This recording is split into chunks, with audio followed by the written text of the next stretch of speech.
Okay, so good day everyone na napunta sa atong tutorial sessions. So today we will answer how to find the derivative of function by implicit differentiation. Okay? When we say implicit, dili siya pre atong mga previous nga atong ga-solve na explicit nga equation. Karon implicit na siya. Okay? Dili na to ma-express in terms of y. So, before we will proceed to these examples, let us first consider the guidelines, no? Guidelines for implicit differentiation. So, we have number 1. Recall lang ni siya class ha.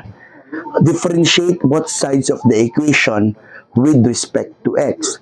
So, ato dong i-differentiate ang both sides of the equation with respect to x. Okay? Bahalag walay x basta with respect to x. Number 2, collect all terms involving dy over dx on the left side of the equation and move all terms on the other side or the right side, no? So in other words, katong mga na dy dx atong ipabilin sa left side sa equation, then katong all other terms will be transposed or moved to the right side of the equation. Number 3, kung pwede ma-factor na to ang dy over dx sa left side, walay problema. Kung kailangan na to i-factor. Then lastly, we need to find or solve for dy over dx. So, in other words, dapat atong final answer is dy over dx is equal to a certain equation, no? Wata ka baloon sa. So, muna atong i-solve karon. Okay, finding the derivative by implicit differentiation. Of implicit differentiation. Number 1, find dy dx over dy dx of number 1, y cube is equal to x minus 2. Na-observe sa number 1 class, dili man ta maka-express og y is equal to kay y cube siya. Kung ato siyang erase sa cube root, mas dako na ang problema. Okay, so we can directly solve this, no? Again, first step, we will differentiate both sides of the equation with respect to x. So, what is the derivative of y cube? You have 3y squared. Basta na ay y class, dito din mo magsulat og dy over dx. Okay? Is equal to, unsay derivative dx? 1 na lang. Unsay derivative ni negative 2? 0. No? Because derivative of a constant is 0. Okay? So, dahil na kayo, ani na lang. Take note, we need to find the value of dy over dx. So, dapat dy over dx sa ang mabilin diri sa left side sa equation. So, what we're going to do, okay, pwede na to siya, divide both sides by 1 over 3y squared. So, that would be dy over dx is equal to 1 over 3y squared. And that is your answer. No? Nakita na to ang value ni dy over dx, which is 1 over 3y squared. So, ilan na ka-simple class ang implicit differentiation. Okay? So, number 2, you are given x cubed plus y cubed is equal to 9. Okay, again, differentiate both sides of the equation with respect to x. Okay? So, derivative of x cubed is 3x squared. Derivative ni y cubed plus 3y squared dy over dx, then is equal to derivative ni 9 is 0. Ngayon ko sa inyo kung magkuha kita derivative, mag-differentiate kita both sides sa equation, katong na y, dito ka magsulat og dy over dx. Klaro? Okay. So, dapat atong purpose sa left side na dy over dx. So, we will transpose 3x squared to the right side of the equation. So, 3y squared dy over dx is equal to, positive man siya, may mo siyang negative 3x squared. Alright? Then, dapat dy over dx sa atong mabilin sa left side. Kaya mo na itong isolve. So, we will, what? Multiply both sides by 1 over 3y squared.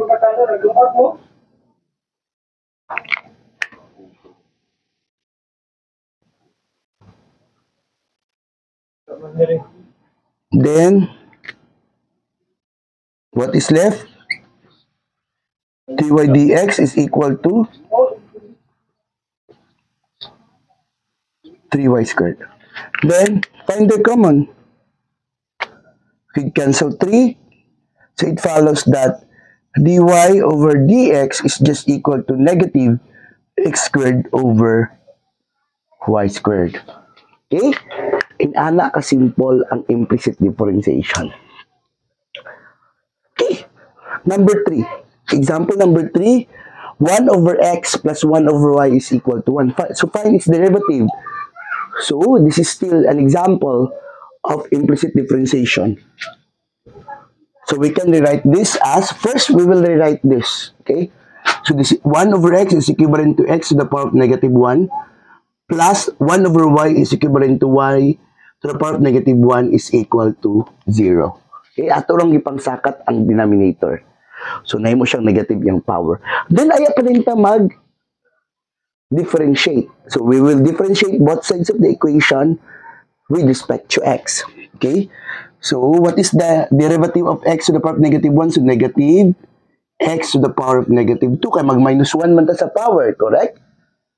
So, kani, y to the power of negative 1. So, negative y to the power of negative 2 dy over dx. Magsulat rin ta kay na may y.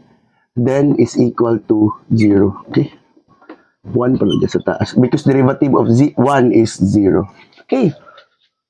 So, klaro na kayo na natin dy over dx.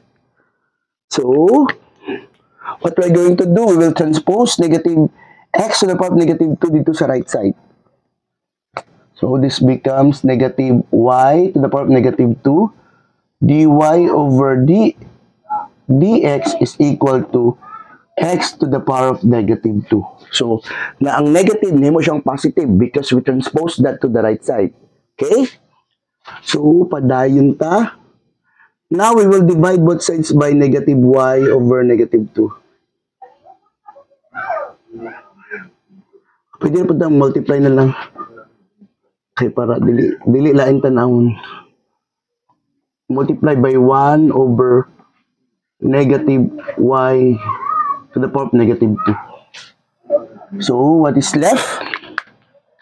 You have dy over dx is equal to wala na siya negative. Okay, positive naman na. Negative x to the power of negative 2 over y to the power of negative 2. Okay? But this is not our final answer because the powers are negative.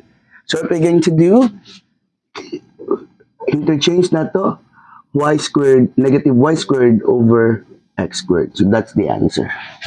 You just copy the negative sign, then the-interchange mo sila para ma-positive ang ilang power. Okay?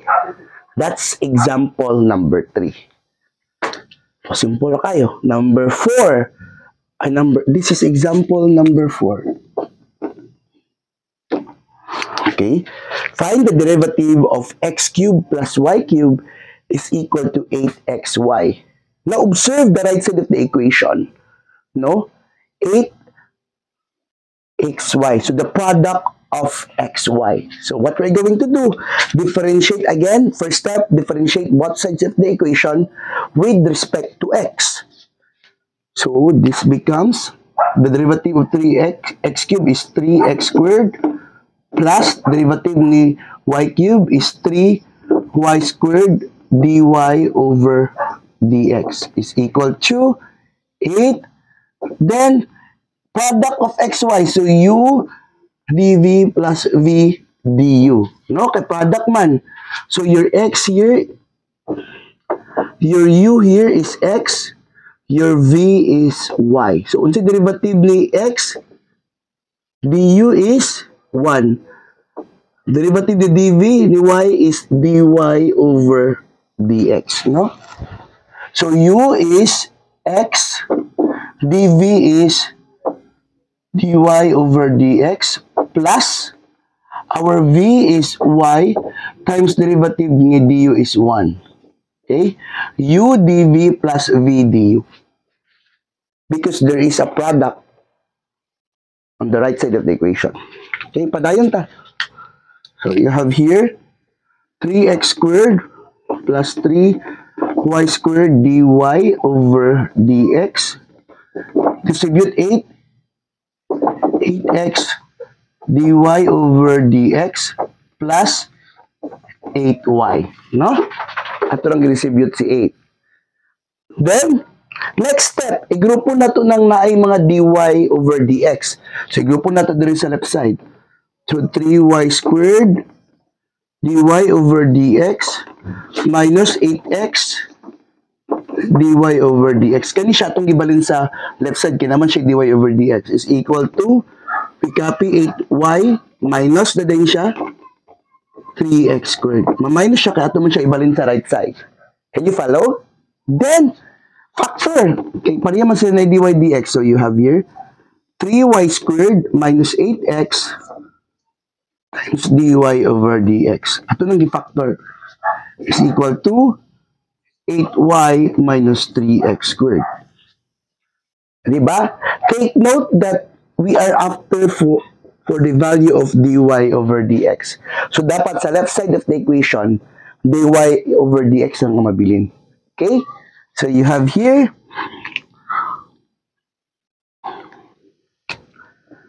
divide na to or multiply na to both sides. I-divide na to kana by 3y squared minus 8x. Okay, both sides of the equation. So, what is left? dy over dx is equal to 8y minus 3x squared all over 3y squared minus 8x. And this is the derivative of the function. So, simple na yun kayo ang implicit differentiation class.